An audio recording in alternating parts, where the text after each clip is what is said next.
살랐더라. 아멘.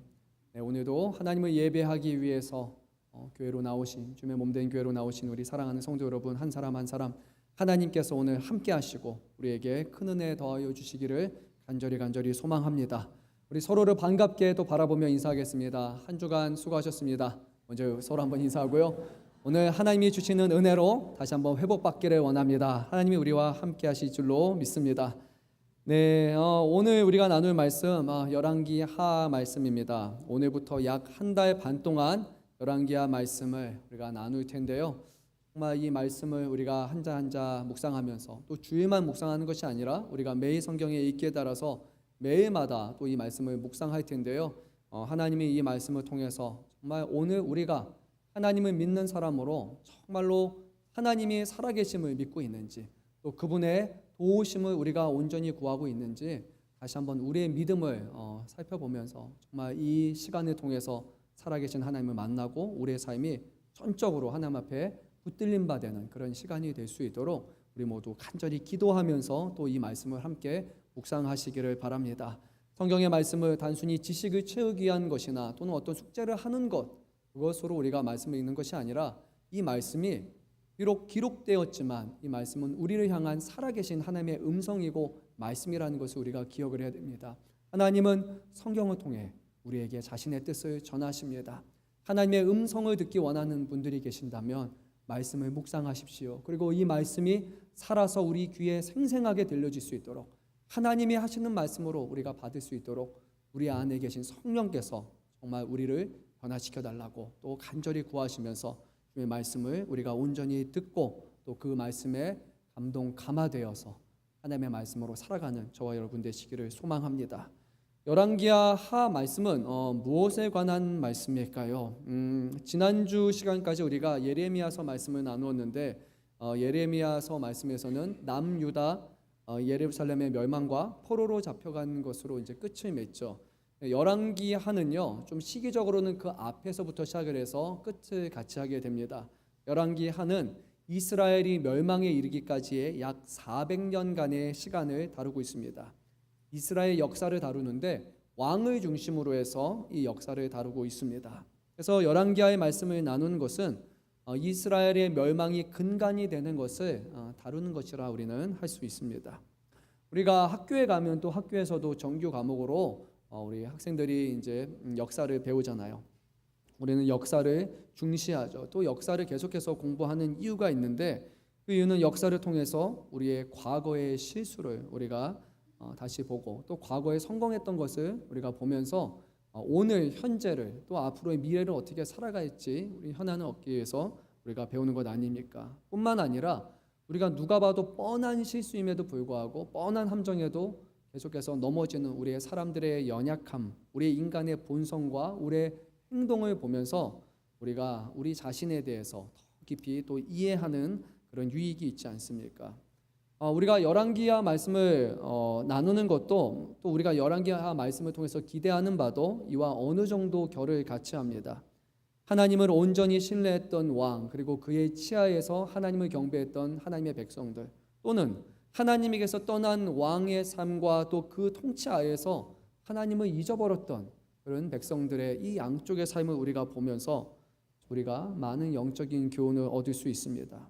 하지만 이것이 끝이 아니라 우리는 이 교훈을 바탕으로 해서 우리의 인간의 연약함을 깨닫고 우리는 인정하면서 하나님 내 의지로 되는 것이 아니라 전적으로 우리 예수 그리스도를 주라 모시고 그분을 인정하며 그분의 인도하심에 우리가 순종할 때 비로소 하나님이 기뻐하시는 삶을 살아갈 수 있다는 것을 우리가 기억하면서 또 이 말씀을 통해 우리가 오늘 그리고 더 나아가 미래에 정말 하나님이 기뻐하시는 신앙적인 결정을 내리는 데까지 우리는 이르러야 할 것입니다. 그래서 지식으로 보는 말씀이 결코 아니에요. 말씀은 오늘 우리가 살아갈 우리의 지혜가 되고 우리를 이끄시는 하나님의 음성이라는 것을 기억하면서 하나님이 말씀하실 때 우리가 그의 말씀에 귀담아 들을 수 있기를 간절히 소망합니다. 하나님께서 우리에게 이 말씀을 주신 분명한 목적이 있습니다. 모든 성경은 하나님의 감동으로 된 것으로 교훈과 책망과 바르게 함과 의로 교육하기에 유익하니 이는 하나님의 사람으로 모든 선한 일을 행할 능력을 갖추게 하려 함이라. 아멘. 교훈과 책망과 바르게 함과 의로 교육하는 것 자체가 목적이 아니라 그렇게 하여서 하나님의 사람으로 모든 선한 일을 행할 능력을 갖추게 하는 것, 그것이 바로 우리에게 성경을 주신 그런 이유입니다. 사랑하는 성도 여러분, 혹시 예수 믿는 지 오랜 시간이 됐음에도 불구하고 여전히 날마다 죄의 문제만을 붙들고 씨름하시는 분이 있습니까? 아니면 예수 그리스도로 말미암아 우리가 죄의 문제를 해결받고 죄와 싸워 이기면서 더 나아가 세상에서 선한 영향력을 어떻게 끼칠까?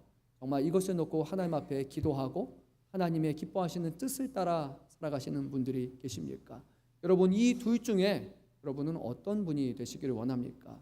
반복되는 죄가 아니라 하나님의 사랑으로 빛과 소금으로 살아가는 것이 우리에게 맡겨진 사명 아니겠습니까? 그래서 우리가 말씀을 깊이 묵상하고 또 말씀을 통해서 우리가 배우고 또 말씀을 통해서 준비되고 말씀을 통해서 하나님 앞에 더욱더 이끌림 바 되어서 많은 세상, 하나님을 알지 못하는 세상, 사람의 욕심과 탐욕으로 물들은 이 세상 가운데 선한 영향력을 끼칠 수 있는 진정한 그리스도인이라 부르기에 합당한 저와 여러분 되시기를 간절히 소망합니다.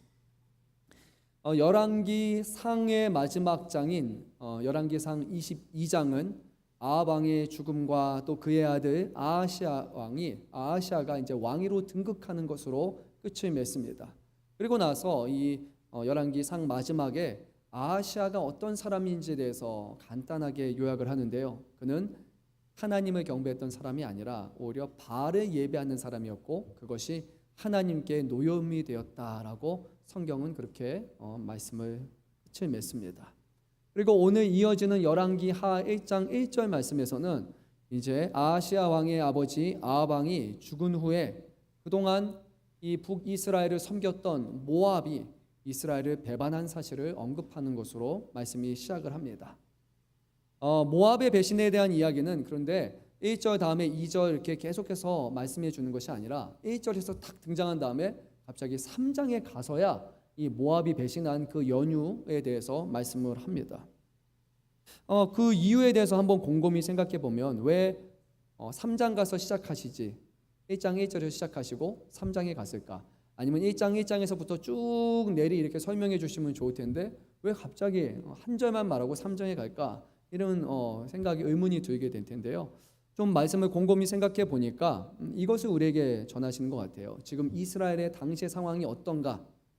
아합 왕의 죽음으로 인해서 북왕국 이스라엘에 지금 전력의 공백이 생겼다는 것을 우리에게 전하는 거예요. 선대 왕의 아합의 죽음으로 말미암아 이 북이스라엘 왕국은 정치적으로 또 외교적으로 그리고 군사적인 그런 영역에 있어서 지금 영향력을 많이 잃어갔고 많이 불완전한 그런 상황이라는 것을 우리에게 보여주는 겁니다. 아합 왕 아버지가 죽었고 바로 배반이 일어났다. 그러면 지금 이스라엘 상황은 많이 위험한 거잖아요. 한 나라만이 아니라 그러면 그 안에 살아가는 백성들은 동요하지 않을까? 그들에게는 영적으로 또 그리고 눈에 보이는 외교적이고 군사적이고 정치적이고 그런 경제적인 영역에 있어서도 이스라엘이 많이 어려움 가운데 있다는 것을 우리에게 전합니다. 위기라고 하면 분명히 위기라 할 수 있는 이런 상황에서 그렇다면 다음에 세워진 왕인 아하시아 왕은 과연 이 위기를 어떻게 극복할 것인가? 그것이 매우 중대한 일이잖아요. 그래서 이어지는 내용에서 정말 아하시아 왕이 하나님을 경외하고 하나님을 붙들고 이 어려움을 잘 이겨내면 좋았을 것이지만 안타깝게도 오늘 시작되는 말씀을 보게 되면 이 아하시아 왕이 자신의 왕국 다랑 난간에서 어떤 이유인지는 모르겠지만 거기서 갑자기 추락을 하게 됩니다. 그래서 높은 곳에서 떨어져 가지고 왕이 크게 다치는 그런 불상사가 일어납니다. 아버지의 죽음으로 말미암는 모압의 배신 그리고 왕이 지금 병상에 누워 있는 아주 지금 절체절명의 위기 상황 속에서 그러면 북왕국 이스라엘의 아하시아 왕은 과연 이 위기 상황을 어떻게 극복할 것인가? 오늘 열왕기하 말씀은 이런 맥락에서 하나님의 뜻을 우리에게 전하고 있습니다. 왕이 난간에서 떨어져서 병상에 누웠다. 이거 한번 생각해 볼까요? 오늘날이라면 여러분 어떻게 하겠습니까? 높은 곳에서 떨어졌어요. 한 2층에서 떨어졌으면 뭐 하시겠습니까, 여러분? 병원에 가시겠죠, 그렇죠? 뭐 119 아니면 도움을 청해가지고 병원에 가는 게 당연한 일일 겁니다. 병원에 가서 의사를 통해 몸을 하나하나 진단을 합니다. 몸에 어떤 골절이 있었는지, 또 어느 정도로 심한지, 그리고 혹시 뭐 뇌 쪽에 보이지 않는 안쪽에 출혈은 있지 않는지, 이런 것들을 우리는 하나하나 그렇게 파악을 한 다음에 그 다음에 필요한 조치를 취하면 되겠죠. 하지만 이 당시에 고대 사회에서 이런 외과 안쪽을 검사할 수 있는 방법도 없었고 외과 치료는 불가능했다는 것을 우리는 압니다.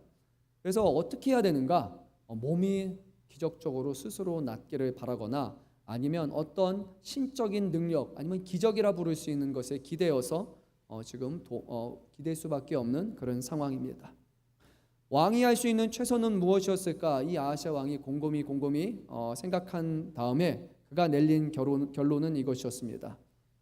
내가 이 병이 죽을 병인지 아니면 다시 회복할 수 있는 병인지 이것을 물어봐야 되겠다. 내 누구한테 이것을 물어볼까? 바로 여기 위에 있는 블레셋 또는 팔레스타인으로 알려져 있는데 거기에 있는 아주 위험한 그런 신이 있는데 이 에그론의 신 바알세붑에게 한번 물어나 봐야겠다라고 그가 생각을 합니다. 그래서 자신의 사절단을 꾸려가지고 거기에 사람들을 보냅니다. 이성적으로 보면 자신이 지금 회복될 수 있으면 참 최선의 결과가 나을 거예요. 하지만 그렇지 않다 할지라도 혹여라도 죽을 병이라면 갑작스럽게 죽는 것보다 사전에 알면 훨씬 낫잖아요. 그러면 다음에 자녀들 통해서 아니면 누군가 왕이 될 것이고 어떤 방식으로 나라를 꾸려가야 될지 이것을 준비할 수 있기 때문이에요. 아마 이것을 그가 파악하기 위해서 사절단을 보냈을 것이고 또 하지만 그 안에 사람인지라 사람의 마음에는 이런 기대가 있잖아요. 단순히 죽을 병이냐 살 병이냐를 아는 것이 아니라 여기서 자기가 회복될 수 있는 그런 방안을 어떤 신이 제시해 준다면 좋지 않을까라는 그런 기대를 가지고 그가 사절단을 보내게 됩니다. 뭐 어떤 연유에 있었는지 우리가 그 사람의 속의 깊은 마음까지는 알 수는 없지만 중요한 것은 생사가 달린 이 아주 다급한 상황 속에서 그는 이스라엘의 여호와 하나님이 아니라 에그론의 신, 블레셋의 신인 바알세붑에게 그의 뜻을 물었다는 것입니다. 바알세붑이라고 성경은 말합니다. 그는 누구입니까? 오늘 우리는 아마 이런 이름에 좀 더 익숙할 거예요. 바알이라는 신의 이름 또는 신약 성경을 보게 되면 바알세불이라고 그렇게 부르는 이름에 조금 더 우리는 익숙할 것입니다. 바알은 누구냐? 여러분, 바알은 가나안 땅에 원래 섬겼던 그런 토착 신이에요. 이스라엘 백성이 가나안 땅에 들어가기 전부터 이미 거기서 활동하던 신입니다. 이 바알 신은 특별히 천둥을 관장하는 그런 신으로 잘 알려져 있었습니다. 천둥은 곧 뭐와 연결이 되냐? 비와 연결이 되잖아요. 그러니까 이 풍작을 기원하는데 아주 큰 영향을 끼쳤던 그런 신으로 이렇게 추앙을 받게 됩니다. 근데 오늘 말하는 신의 이름은 바알이 아니라 바알세붑이라고 말합니다. 문자적으로 이 이름은 무슨 뜻이냐면 파리들의 주인이라는 그런 뜻이 있습니다. 좀 희한하죠. 아마 학자들마다 견해가 좀 다르긴 하지만 정말로 그 이름이 맞다라고 주장하는 사람이 있는가 하면 그 의미가 아니라 파리들과 같이 어떤 하늘을 주관하는 신의 이름인데 이거를 조금 더 낮춰 부르기 때문에 위해서 그 신을 신으로 인정하지 않기 때문에 그 이름을 조금 바꿔서 파리들의 주라는 이름으로 바꾸지 않았는가라고 서로 이렇게 견해가 조금 차이가 있습니다. 근데 중요한 것은 이 바알세붑이라는 신은 이스라엘의 신이 아니었어요. 오늘 성경 말씀을 보게 되면 에그론의 신이라고 분명히 우리에게 말씀합니다. 이 에그론은 어딘가 당시 블레셋 또는 팔레스타인으로 알려진 이 나라의 가장 중요한 5개 도시 중에 하나가 바로 이 에그론입니다. 북이스라엘의 수도인 사마리아와는 직선거리로 약 55에서 60km 정도 떨어져 있기 때문에 그 당시로 봤을 때 도보로 한 5일, 6일 정도 걸어가면 닿을 수 있는 곳이 바로 이 에그론입니다.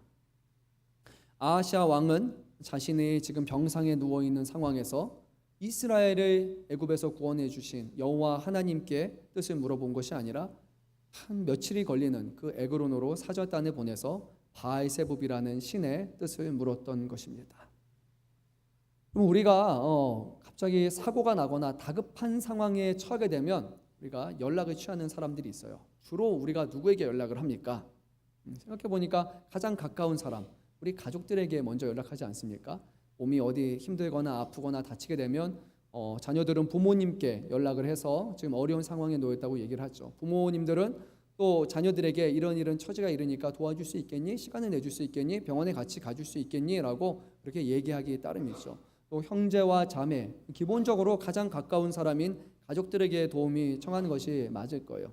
그런데 이제 만약에 가족이 없거나 또는 가족과의 관계가 좋지 않은 경우에는 가족에게 연락을 하지 않고 좀 건너서 나를 도와줄 수 있는 다른 사람에게 연락을 합니다. 이와 같이요, 아하시아 왕이 가장 가까운 신이 바로 이스라엘의 하나님이어야 되는데 이스라엘의 하나님이 아니라 지금 상대편의 적국의 신에게 도움을 요청했다라는 것은 바로 이스라엘 왕과 하나님과의 관계를 단적으로 지금 보여주는 그런 사건이에요. 사이가 좋아 보입니까? 안 좋아 보입니까? 아주 안 좋아 보이죠. 바로 옆에 언제든지 함께 하시고 도우시는 하나님이 아니라 거기 있는 일주일 정도 가야 되는 다른 신을 구한 것은 이 왕은 하나님을 경외하지 않고 하나님을 가까이 두지 않는 왕이라는 것을 알 수 있습니다.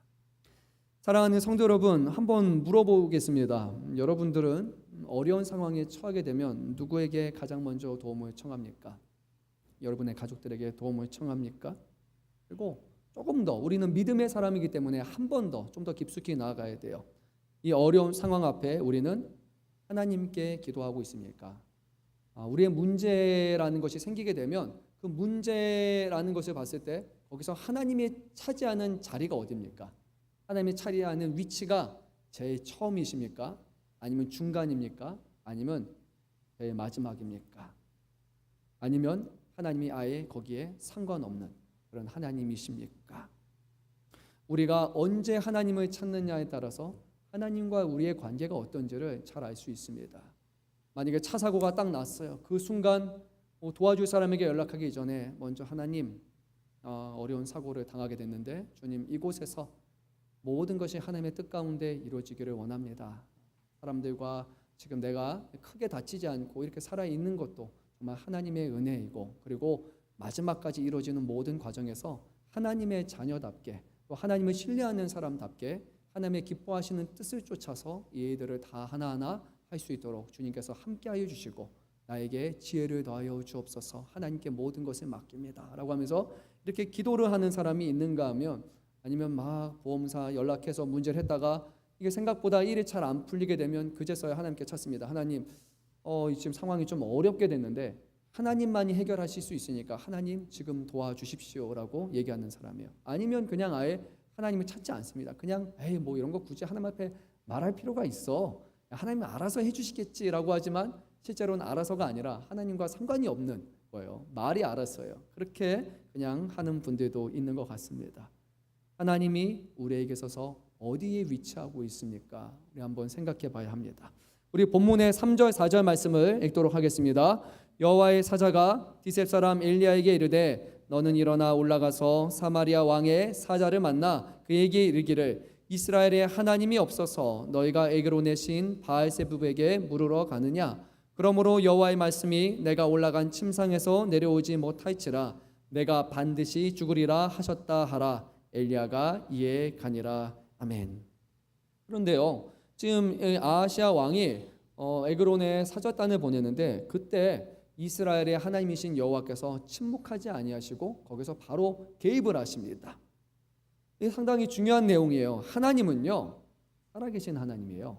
하나님은 관념적인 존재가 아니고 우리에게서부터 멀리 떨어져서 관망하시는 그런 하나님이 결코 아니에요. 하나님은 인격적인 하나님이라는 것을 우리가 기억해야 됩니다. 그 말씀은 하나님은 우리와 함께 하시고 소통하시고 우리의 삶에 도우시고 이끄시고 영광을 거두시는 하나님이시라는 거예요. 사랑하는 성도 여러분, 하나님이 인격적인 하나님이라고 여러분 믿으십니까? 많은 과학자들도요, 신의 존재를 믿어요. 그런데 그들이 생각하는 신의 존재는 좀 다릅니다. 아인슈타인 같은 사람들도 신의 존재를 믿지만 그들이 생각하는 신은 자연신의 개념이에요. 인격적이고 그리고 우리가 말하는 그런 하나님이 아니라 어딘가에 존재하는 신적인 존재가 있다. 이 모든 것을 관망하고 모든 것을 이뤄놓은 질서정연하게 이뤄놓은 그런 신이 있다고 생각하는 거지, 인격적인 신을 말하는 것이 아닙니다. 우리 믿는 사람들 중에도 어쩌면 하나님을 인격적인 신으로 받아들이지 않고 그냥 초월적인 아주 이타적인 신으로 생각하는 사람들이 있다면 그것은 우리의 신앙이 결코 아닙니다.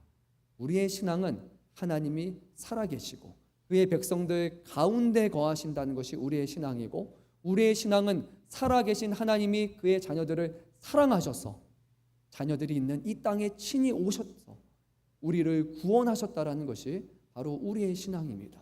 더 나아가 그 하나님은 지금도 모든 믿는 사람들의 마음 가운데 성령으로 함께하여 주셔서 우리의 보혜사가 되시고 우리에게 모든 것을 알게 하시고 우리가 하나님 앞에 기도하게 하여 주시고 하나님을 의지하며 나아가게 하여 주시고 하나님의 거룩하신 뜻을 깨달을 수 있도록 우리에게 조명하시는 살아계신 하나님이시라는 것을 우리가 반드시 믿어야 됩니다. 모든 어려운 순간만이 아니라 우리의 매 모든 삶 가운데 하나님은 살아계시고 우리와 함께 하신다는 것을 반드시 우리가 믿어야 합니다. 물론 여러분들이 알고 계신 거 제가 다시 한번 복습하는 차원에서 말씀을 드렸습니다. 하나님은 머리로 아는 하나님이 아니라 하나님은 날마다 경험하는 하나님이라는 것을 여러분 다시 한번 생각하고 다시 한번 그 하나님을 경험하시기를 바랍니다.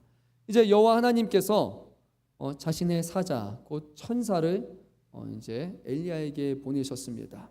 그리고 하나님께서는 자신의 뜻을 아주 정확하게 전달하셨습니다. 4절 말씀이 하나님이 하신 말씀이에요. 내가 올라간 침상에서 내려오지 못할지라 내가 반드시 죽으리라. 이 아하시아 왕은 누구에게 물으러 사람을 보냈어요? 에그론에 있는 바알세붑에게 물었어요. 근데 바알세붑이 말하기도 전에 사절단이 가기 전에 하나님이 먼저 생각하시고 하나님이 먼저 천사를 보내셔서 엘리야를 통해서 말씀하셨어요. 하나님의 응답이 에그론의 신이 아니라 하나님께서부터 오게 됩니다. 근데 하나님은 이렇게 말씀하셨어요. 네가 침상에서 내려오지 못할 것이고 너는 반드시 죽을 것이다. 왜 하나님이 그에게 죽음을 선언하셨습니까? 왜 병상에서 다시 일어나는 은혜를 주시지 않습니까? 그 이유가 3절에서 이렇게 설명이 됩니다.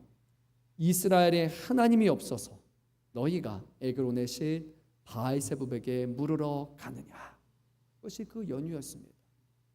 하나님이 살아계시고 하나님께 도움을 구해야 될 왕이 지금 하나님께 기도하지 않는다는 것, 하나님께 구하지 않는다는 것은 하나님을 믿지 않는다는 것과 같기 때문에 그러면 너희를 구원하지 않고 너를 돕지 않고 내가 병상에 죽도록 내버려 두겠다는 것이 하나님의 말씀이었습니다. 사랑하는 성도 여러분, 오늘 우리가 이 에그론의 신과 또 하나님이라는 이 두, 하나는 가짜 신이고 하나는 진짜 신이죠. 하나님과 이 대조를 통해서요 놀라운 것을 깨닫게 되는데 이 중에 누가 진짜 하나님이신가라는 겁니다. 우리는 먼저 바알신의 바알세붑에 대해서 먼저 생각해 보도록 하겠습니다. 과연 바알세붑은 믿을 만한 신입니까? 두 가지 정도를 생각해 볼 수 있는데 첫째는 이것이에요. 바알세붑은 누구의 신이었습니까? 어느 나라의 신이었습니까? 블레셋의 에그론의 신이었어요. 결코 이스라엘을 위한 이스라엘 신이 아닙니다. 성경은 분명히 말씀합니다. 그가 진짜로 능력이 있는지 아닌지 그 여부를 따르기 전에 그는 이스라엘을 위한 이스라엘을 이롭게 할 신이 아니에요. 가령 오늘날 우리가 어떤 어려움을 당한다고 생각해 볼 때 이 어려움에서 우리를 도우고 이 어려움에서 우리를 해결할 수 있는 사람이 여럿이 있을 거예요. 만약에 몸이 다쳤는데 병이 있는데 그 병을 저 교수님은 정말로 이쪽의 전문가니까 그분을 만나면 이 문제가 해결될 수 있을 것이다. 그렇죠? 그런데 문제는 뭐냐? 정말 대단한 분인데 막상 진료를 받기 위해서 가면은 예약이 막 1년치 막 밀려 있는 경우가 있을 수 있는 거예요. 그러니까 그 사람이 능력이 있느냐 없느냐 그것 이전에 그 사람이 나와 아무런 상관이 없다면, 나를 도와줄 의사가 없다면, 그러면 애초에 그가 능력이 있든지 없든지 그것이 중요한 것이 아니에요. 내가 아무리 다급하고 지금 아무리 어려운 상황인데 다른 사람에게 있어서는 남의 일처럼 여겨질 수 있다는 거예요. 물론 도와줄 수도 있습니다. 하지만 아닐 수도 있습니다. 에그론의 신은 이스라엘을 위한 신이 아니었기 때문에 아무리 간절히 구한다 할지라도 그들에게 먼저가 되지 이스라엘을 도와줄 리는 만무합니다. 뿐만 아니라 이 에그론의 신 바알세붑은 하나님과 비교해 볼 때 정말로 무능한 존재, 가짜 우상이라는 것을 우리가 알 수 있습니다. 우리가 잘 아는 말씀인 사무엘상 4장, 5장 말씀을 보게 되면 이 에그론이 과연 어떤 동네에 어떤 도시인지를 아주 잘 우리에게 말씀하고 있습니다. 사사 엘리 시대에 그의 망나니 두 아들이 있었죠. 홈니와 비나스가 하나님 앞에 정말 가증한 죄를 범했고, 그 결과로 하나님께서는 하나님이 살아계시고 하나님이 백성들과 함께 하신다는 증거인 바로 하나님의 궤, 이 언약궤를 이스라엘에게서 빼앗으셔서 바로 블레셋 사람들의 손에 그것을 보내십니다.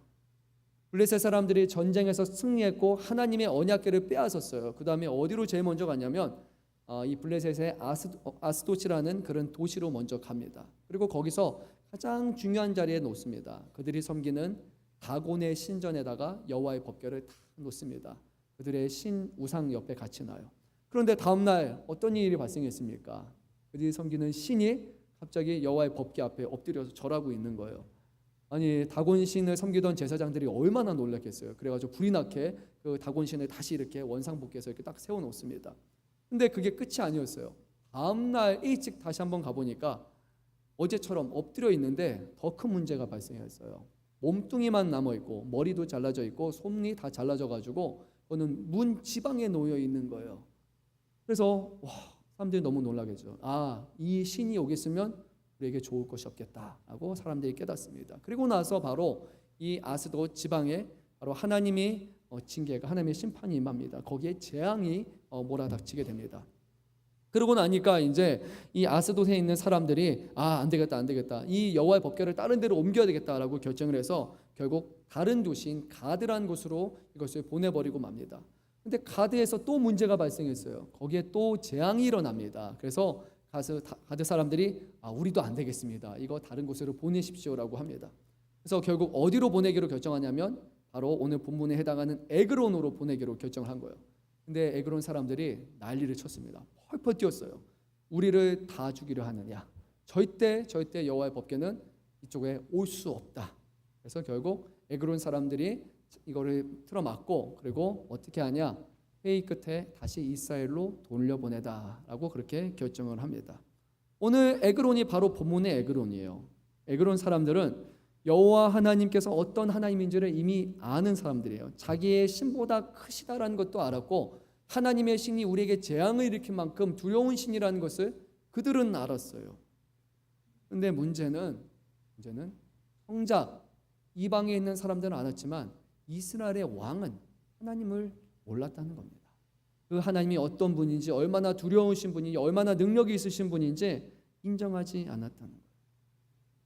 10분이 양보해서 이 에그론에 있는 그 신을 우리가 진짜 신이라고 생각해도 하나님과 바알세불은 비교할 수 없는 그런 존재잖아요. 그곳에 있는 다곤 신이 엎드리고 그곳에서 몸뚱아리가 잘릴 만큼 하나님 앞에 감히 설 수 없는 가짜일 뿐입니다. 그런데 하나님의 자녀들이 하나님을 인정하지 않았기 때문에 하나님을 도리어 가짜 신으로 만들어 버린 거예요. 하나님의 백성이 어려움 가운데, 왕이 어려움 가운데, 왕이 병상에 누워있을 때 모두가 왕을 도와달라고, 왕을 구원해달라고 하나님을 찾아야 되고 하나님 앞에 회개하고 하나님 앞에 눈물을 흘려야 되지만 그게 아니라 다른 나라에 있는 왕을 찾는 순간 결국 이스라엘 하나님은 우상, 가짜 신으로 둔갑해 버린 것입니다. 하나님이 무능하신 것이 아니라 하나님의 백성이, 그리고 백성을 대표하는 왕이 살아있는 진짜 하나님을 가짜 신으로 만들어 버린 것이에요. 여러분, 이 땅에 오신 예수님께서 이런 말씀을 하신 바가 있습니다. 예수님께서 선지자가 자신의 고향에서는 존중받지 못한다라고 말씀하셨어요. 예수님께서 다른 곳에서는 수많은 능력을 행하셨습니다. 병든 자를 고치시고 죽은 자를 살리시고 오병이어의 기적을 행하셨습니다. 믿음대로 주님이 고치셨어요. 그런데 유독 많은 능력을 행하지 못한 장소가 하나 있었어요. 어디입니까? 예수님이 태어나신 고향이었어요. 왜? 예수님이 능력이 없어서가 아니라 사람들이 예수님을 하나님의 아들로 본 것이 아니라 자신들이 알고 있는 사람으로 보기 시작한 거예요. 우리가 예수님의 자녀 형제들을 알아요. 예수님의 누이들을 압니다.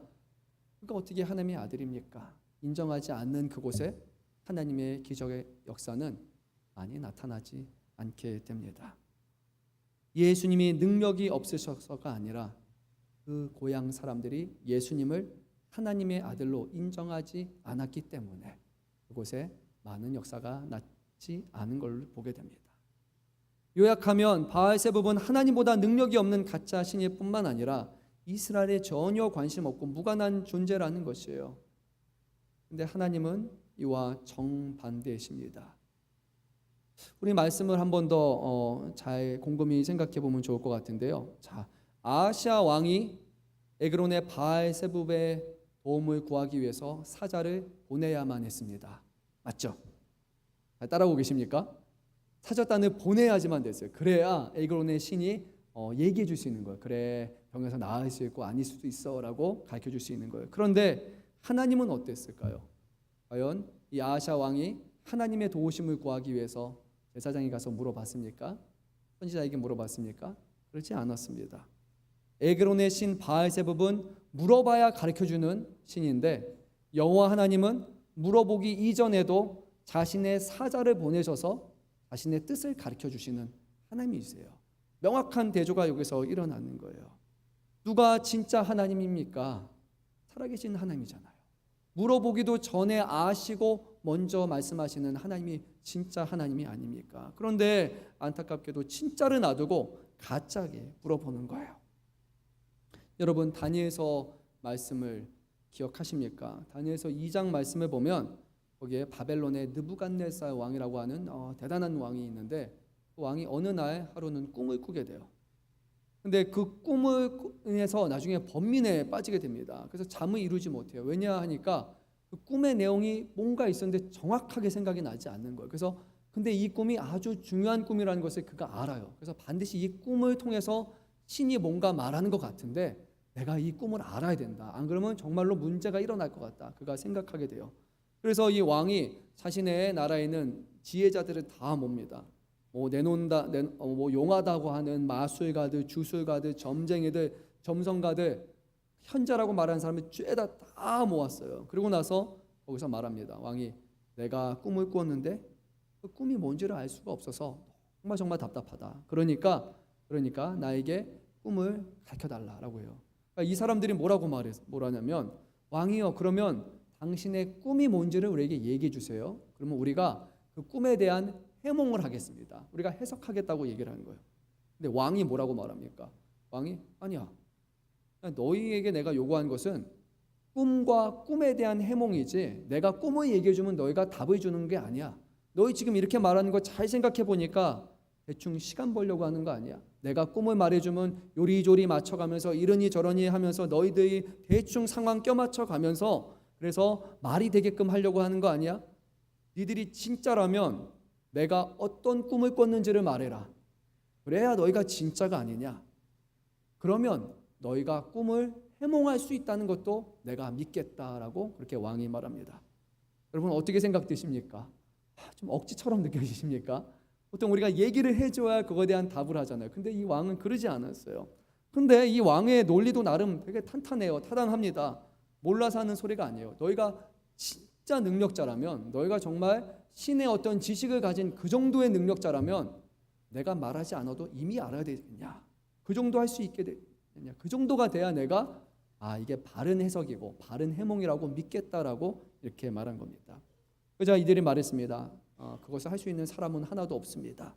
오직 신만 가능합니다. 그렇죠. 그래서 왕은 신의 계시를 구했던 것입니다. 신의 말을 듣고 싶었던 것입니다. 사람의 말이 아니라 사람의 논리적이고 이해되고 그런 말이 아니라 정말로 신의 말을 듣고 싶었던 거예요. 그리고 나서 이제 어떤 일이 발생했냐면 다니엘이라는 사람이 나서게 됩니다. 다니엘이 해요. 정말 이러다가는 이 바벨론에 있는 모든 지혜자들이 다 왕에게 죽임을 당하겠다. 왕이 지금 노했고 왕이 아주 단호하다. 그가 그 소식을 듣게 됐고 왕에게 나가서 말합니다. 왕이여, 저에게 조금 더 말미를 주십시오. 시간을 주시면 제가 믿는 하나님께 나아가서 하나님께 물어보겠습니다. 왕이 허락을 합니다. 그리고 나서 이 다니엘이 제일 먼저 한 것은 그의 세 친구에게 가서 요청을 합니다. 하나냐, 미사엘 그리고 아사야에게 이 모든 일을 알리면서 함께 기도해 달라고 요청을 합니다. 하나님께서 우리에게 긍휼을 베풀어 주셔서 이 다른 바빌론의 지혜자들 그들과 함께 나와 우리 모두가 다 죽지 않도록 정말 하나님께서 이 은밀한 비밀을 깨닫게 해달라고 그렇게 기도했고, 하나님은 그 기도에 응답하셔서 꿈에 대한 해석뿐만이 아니라 그 꿈이 무엇인지를 다니엘에게 명확하게 말씀해 주셨어요. 다니엘이 이제 느부갓네살 왕 앞에 가서 딱 말합니다. 왕이여, 당신이 이런 꿈을 꿨습니다. 맞죠? 그리고 그가 꿈과 꿈에 대한 해몽을 다 전합니다. 그리고 나서 이 바벨론의 그 위대한 대단한 왕이 어떤 행동을 취했냐면 대뜸 일어나서 다니엘 앞에 엎드려 절을 합니다. 그리고 이렇게 말했습니다. 당신이 섬기는 하나님이 모든 하나님 중에 가장 높은 신이다. 그리고 당신이 섬기는 왕이 모든 왕 중에 왕이다. 이것이 바로 느부갓네살 왕이 했던 말입니다. 사랑하는 성도 여러분, 우리가 믿는 하나님이 이런 하나님이라는 거 여러분 정말로 믿으십니까? 우리는요, 우리가 믿는 하나님이 얼마나 대단하신 분인지를 좀 알아야 될 필요가 있어요. 우리가 그 하나님이 얼마나 대단하신 분인지 확신을 가져야 될 필요가 있습니다. 성경은 의심하는 우리들에 대해서 끊임없이 말씀해요. 우리가 믿는 하나님은 가짜 신이 아니라 진짜 신이고 살아계신 하나님이시고 이 세상의 유일한 지존자이시라는 것을 우리에게 분명히 전합니다. 하나님은 위대하신데, 하나님은 대단하신데, 근데 때로는요, 하나님을 믿는다고 하는 우리가 하나님을 가짜로 만들어요. 우리가 하나님을 아주 무능한 하나님으로 만들어요. 하나님을 하나님으로 인정하지 않고 하나님을 가짜보다 못한 신으로 우리가 만들고 있는지도 모릅니다. 우리가 믿는 하나님은 우리가 구하기 전에, 우리가 물어보기 전에 우리가 무엇이 필요한지 이미 아시는 하나님이라고 우리 예수님은 말씀하셨어요. 그 하나님은 우리의 아버지시기 때문에 우리가 하나님 앞에 필요를 구할 때 자녀들이 떡을 달라고 하는데 뱀을 주는 그런 하나님은 아니라 우리의 모든 것을 아시고 가장 좋은 것으로 베풀어 주신 하나님이라고 분명히 성경은 말씀합니다. 그런데 어쩌면요, 우리의 마음에는 그런 생각을 가질 수도 있어요. 내가 하나님 앞에 얘기하면 하나님이 들으시고 그제야 응답하신다고 말입니다. 아니에요. 하나님은 말하지 않아도 다 알고 계실 뿐더러 정말로 우리에게 필요한 것이, 정말로 우리에게 유익한 것이 무엇인지도 하나님은 다 알고 계세요. 모르는 것은 하나님이 아니라 우리예요. 우리가 모른다고 생각하는 거예요. 여러분, 하나님이 살아계시고 역사하시고 모든 것을 아시는 하나님이라는 것을 우리가 믿어야 됩니다. 우리의 기도를 보면 하나님을 어떻게 생각하는지 우리가 잘 알 수 있습니다. 우리의 삶의 문제를 놓고, 우리의 삶의 모든 것을 놓고 여러분 어떻게 기도하고 계십니까? 하나님, 모든 것을 아시는 하나님께서 하나님의 선하신 뜻 가운데 우리의 삶을 이루어주실 줄로 믿습니다. 하지만 그 가운데 나의 염려함이 있고 나의 두려움이 있는데 주님, 나에게 믿음을 주시고 이 어려운 삶 가운데, 이 의심되는 삶 가운데서도 하나님을 바라보고 믿을 수 있는 믿음을 더하여 주시고 모든 것이 내가 원하고 내가 기뻐하고 내가 정해놓은 뜻이 아니라 하나님 보시기에 가장 선하고 옳고 나에게 가장 유익한 길로 나를 이끌어 주시기를 원합니다. 우리 어떤 그런 믿음을 가지고 하나님 앞에 모든 것을 맡기며 기도합니까? 아니면 우리가 학업을 놓고 기도할 때 하나님, 이 학교가 좋을까요? 아니면 이 학교가 좋을까요? 제가 보니까 이 두 가지가 좀 최선인 것 같은데 이 길입니까? 저 길입니까? 이 직장일까요? 저 직장일까요? 이 사람하고 결혼할까요? 저 사람하고 결혼할까요? 아니면 저 사람일까요? 어쩌면 우리가 이미 답을 정해놨어요. 요 정도가 최선이다라고 우리가 정해놓고 그 안에서 하나님이 선택해 주세요 라고 우리가 혹시 기도하고 있다면 과연 이것이 하나님 앞에 드리는 기도가 맞을까요? 이런 기도는요, 이런 질문은 하나님께 하는 게 아니에요. 이거는 사람에게 하는 거고, 또는 좀 심하게 말하면 박수나 무당에게 하는 거예요. 이게 맞겠습니까? 저게 맞겠습니까? 라고 하는 거예요. 하나님을 그 정도로 우리가 보는 행위가 되는 거예요. 하나님은 그런 무능하신 하나님이 결코 아니에요. 하나님 잘 들으세요. 뭔 것 같습니까? 뭐가 가장 좋은 것 같습니까? 그게 과연 맞을까요? 우리는 부모에게도 이렇게 안 합니다. 진짜 부모를 부모처럼 여기는 사람이라면 엄마, 아빠 이게 좋을까 저게 좋을까라고 물어보기 그렇게 하지 않아요. 어떤 우리의 삶, 우리의 문제를 놔두고 뭐가 좋을까요? 라고 먼저 물어봐요. 내게 정해놓은 것 중에 선택해달라고 물어보는 부모, 자녀들 그렇지 않아요. 정말로 부모를 존중하면 내가 어떻게 하는 게 좋을까라고 그리고 물어보고 우리는 듣지 않습니까? 부모의 뜻이 무엇인지, 부모의 경험과 부모의 삶을 비춰봐서 나에게 지혜를 달라고, 나를 도와달라고 우리는 물어보지 않습니까? 내가 선택하고 내가 선택을 좁히기 전에 하는 것이 아니에요. 그런데 만약에 둘 중 하나 택하라고 하는 사람은 그 사람의 의사를 물어보는 것 같지만 실제로는 그 사람의 의사를 물어보고 존중하는 게 아니에요. 내가 이쪽을 좀 생각하고 있는 것 같은데 근데 당신의 말을 한번 들어보고 그게 좀 공감이 되는지 그게 좀 나하고 맞는지를 내가 판가름한 다음에 내가 결정하겠다라는 것 같아요. 하나님 앞에 우리가 하나님 뭐가 좋을까요? 라고 해놓는 것은 하나님께 맡기는 기도가 아니에요. 그것은 하나님의 말을 하나님의 의견을 한번 드러나 보겠습니다 라는 의중이 그 안에 담겨 있는 거예요. 둘 중에 내가 뭔지를 잘 모르겠는데 들어보고 이쪽이 맞다 그러면 제가 이렇게 납득이 되면 하겠습니다 라는 거예요.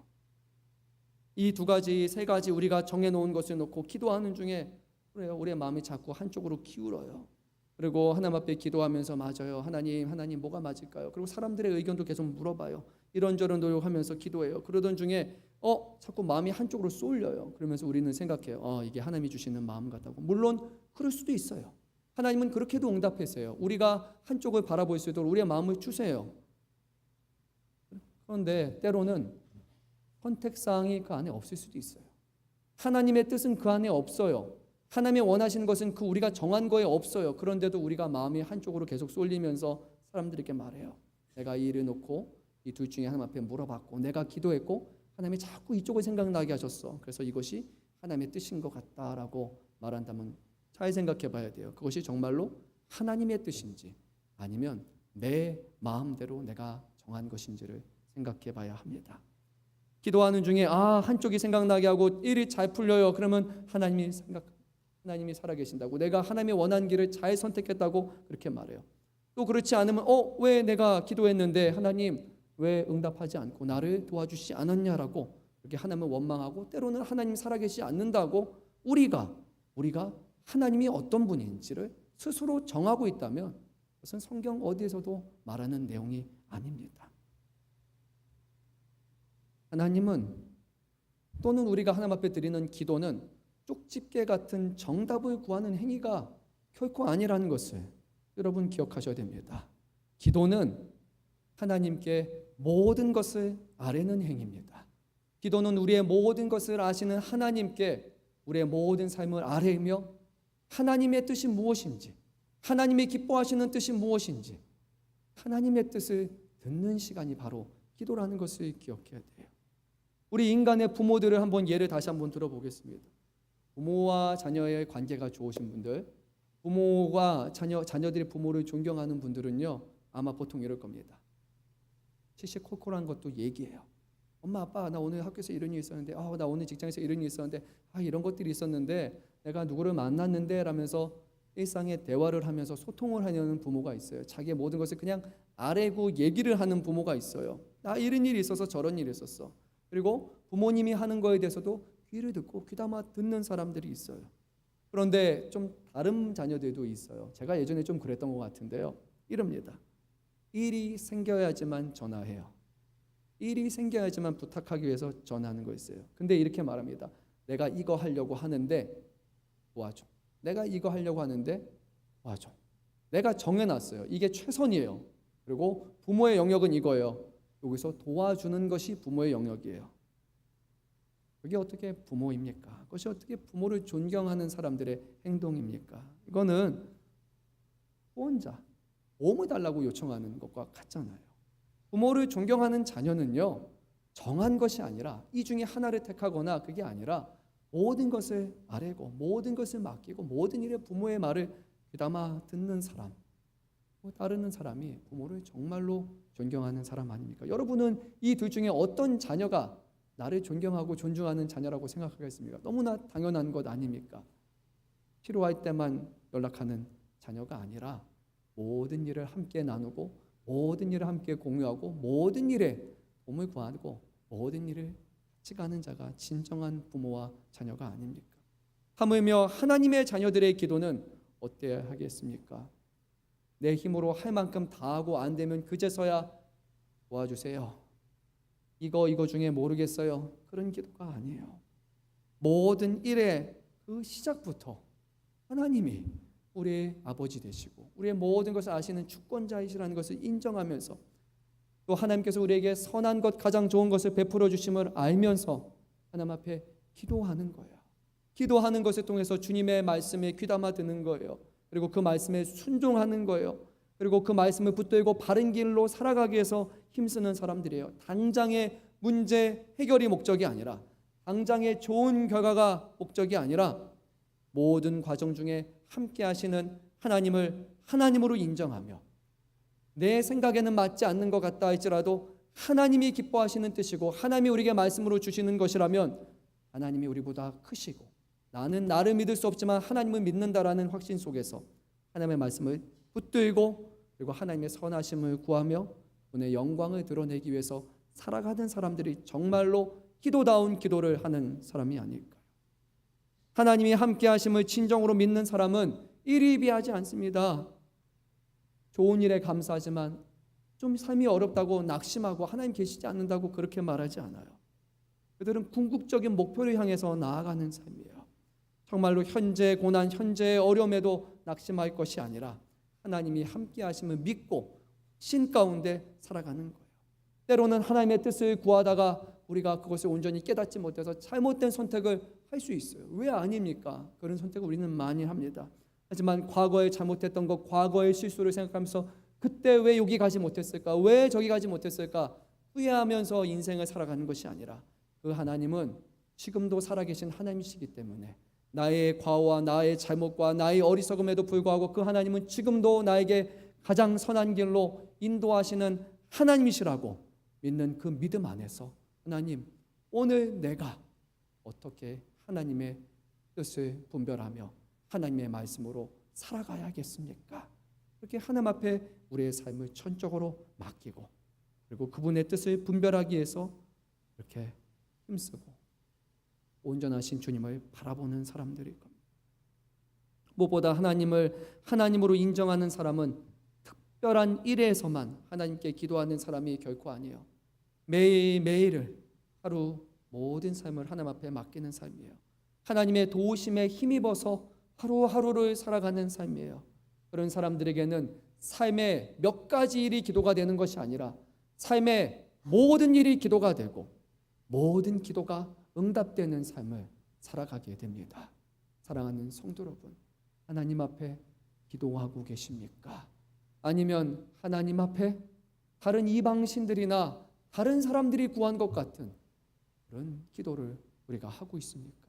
왜 이 땅에 오신 예수님이 중언부언하지 말라 하셨습니까? 그것은 이방인들이 하는 행위라고 말씀하셨습니까? 왜 사람들 많은 곳에서 기도하지 말고 골방에서 기도하라 하셨습니까? 은밀한 곳에서도 너희의 들으시는 하나님이 계신다는 것을 깨닫게 하시기 위함이 아니었습니까? 우리의 하나님이 어떠한 분이신지를 우리가 제대로 믿어야 되지 않겠습니까?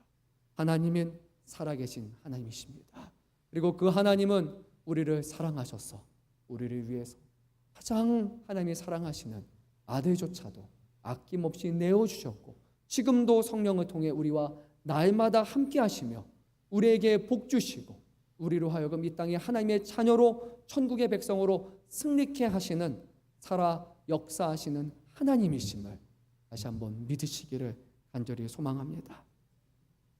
오늘 본문에서 하나님이 천사를 통해 엘리야에게 자신의 뜻을 전하셨고 엘리야는 아하시아가 보낸 사자들을 중간에 만나서 이것이 하나님의 뜻입니다라고 그는 전하게 됩니다. 이제 아하시아가 해야 되는 행동은 무엇이냐?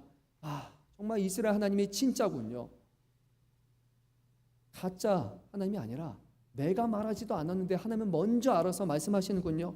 그 하나님 앞에 겸손히 낮아져서 하나님 앞에 회개하고 하나님의 뜻을 구해야만 했습니다. 근데 안타깝게도 아하시아는 여기서 또 한 번 고집을 부렸습니다. 하나님의 말씀에 귀담아 듣지 않았어요. 하나님의 말씀이 너무 불편하게 느껴졌어요. 하나님의 말씀을 전하는 엘리야를 잡아 죽이려고 했어요. 그것이 하나님을 경외하지 않는 사람의 행동입니다. 오늘 아하시아는 50부장과 그리고 50명의 군사를 대동해서 엘리야를 잡아오게 합니다. 그때 엘리야는 이렇게 말합니다. 내가 하나님의 사람이라면 지금 이곳에 하나님의 불이 내려올 것이고, 정말로 하나님의 불이 내려와서 이 50부장과 50명의 군사를 불러 태웁니다. 두 번에 거쳐서 이 일이 일어났어요. 그 이유는 한 가지였어요. 하나님의 사람이여 라고 엘리야를 불렀지만 실제로는 하나님의 사람이여 왕명을 들어서 지금 빨리 내려오십시오. 이렇게 얘기해요. 모순이 일어나는 거예요. 하나님의 사람이라면 그에 합당한 존귀와 그리고 경배를 보여줘야 되는데, 하나님을 섬기는 하나님의 사람이라면 당신 하나님의 뜻이 무엇입니까? 라고 얘기해야 되는데 그게 아니었어요. 하나님의 사람도 왕의 명령에 따라야 되니까 지금 빨리 오십시오. 그리고 두 번째는 속히 오십시오. 왕명이니까 따르십시오. 그곳에 하나님의 심판이 일어났던 것이. 근데 우리가 이와 비슷한 이야기를 잘 압니다. 엘리야에 이어서 그의 후임자의 이름이 뭔지 기억나십니까? 엘리사요. 근데 어느 날 엘리사가 이렇게 길을 가던 중에 갑자기 이제 어린 아이들 나와가지고 엘리사를 놓고 조롱하기 시작합니다. 머리가 좀 없었는데 대머리라고 이렇게 조롱을 하는 거예요. 근데 여러분 정말로 충격적인 사건이 일어나는 거 아시죠? 그때 어떤 일이 일어나냐면 갑자기 숲에서 짐승이 나와가지고 이 아이들을 다 찢어 죽였어요. 성경에 너무 충격적인 사건이에요. 아니 어떻게 어린 애들을 이렇게 죽일 수 있을까? 너무 무섭고 잔인한 일이잖아요. 근데 왜 이런 일이 났는지 여러분 잘 아셔야 됩니다. 하나님의 사람을 욕되게 하는 것은 하나님의 사람만을 욕되게 하는 게 아니에요. 그 사람의 주인 되시는 하나님을 모욕되게 하는 거예요. 그곳에 엘리야를 통해서 일어난 그 심판은 사람을 죽이는 것이 아니라 하나님을 인정하지 않는 이들에 향한 하나님의 거룩한 심판이라는 것을 우리는 기억해야 돼요. 하나님은요, 하나님을 경외하는 사람이 모욕당하는 것을 결코 원치 않으시고 내버려 두지 아니하십니다. 근데 이것이 우리에게 엄청난 위로가 되지 않습니까? 우리가 하나님의 자녀이기 때문이에요. 우리가 하나님의 사람이기 때문이에요. 하나님은 결코 우리가 세상에서 고아처럼 버림받기를 원치 않으십니다. 우리가 사람들에게 치여서 모욕받는 것을 원하시는 하나님이 결코 아니에요. 왜냐하면 우리는 하나님의 자녀이기 때문이에요. 우리가 하나님의 이름으로 나아가서 살아갈 때, 하나님의 영광을 위해서 살아가는 그곳에 우리를 대적하는 이들이 있을 때 하나님은 우리를 보호하시고 우리를 지켜주셔서 결국에 하나님의 영광을 드러내신다는 사실을 우리는 믿어야 합니다. 여러분들이 하나님께서는 아주 중요한 분들이에요. 하나님의 이름으로 살아가는 자녀들이기 때문입니다. 세상의 어떤 어려움과 환난과 두려움 가운데서도 우리가 두려워하지 아니하고 낙심하지 않을 이유가 여기 있어요. 우리의 주인 되시는 하나님이 우리를 사랑하시고 우리를 보호하시고 우리를 지켜주신다 말씀하시기를 때문입니다. 사랑하는 성도 여러분, 오늘 말씀을 우리의 마음에 새기기를 간절히 원합니다. 말씀을 마무리하면서 다시 한번 여러분에게 말씀드립니다. 하나님을 하나님으로 인정하시길 바랍니다. 그리고 내가 아직 하나님을 그 위대하신 하나님으로 인정하지 못하면 우리는 하나님 앞에 무릎을 꿇고 기도해야 돼요. 하나님, 내가 하나님을 아직 잘 모르겠습니다. 하나님을 그 두려운 하나님으로, 이 세상의 주관자로 인정할 수 있도록 깨닫게 하여 주시옵소서. 그리고 하나님이 막연한 하나님이 아니라 인격적인 하나님으로, 살아계신 하나님으로 믿어질 수 있도록 주님, 내 생각과 내 마음을 주관하여 주옵소서.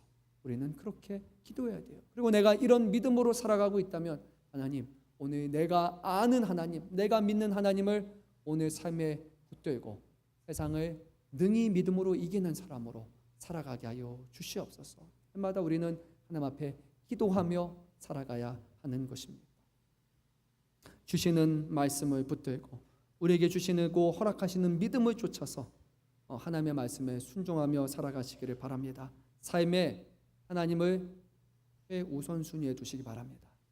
끝자락이 아니라, 안 되고 나면 찾는 분이 아니라 우리의 모든 인생에 가장 처음 되시는 분이, 그리고 모든 과정 중에 함께 하시고 우리의 모든 일에 승리자가 되시는 하나님을 붙들면서 하나님 앞에 구하며 나아가시기를 바랍니다. 마지막으로 우리 사도 바울을 통해서 주셨던 말씀 기억하시지 않습니까? 쉬지 말고 기도하라. 여러분, 이 기도의 전제가 뭡니까? 항상 기도한다는 것이 전제예요. 가끔 기도하라는 것이 아니라 항상 기도하는데 쉬지 말라라는 것입니다.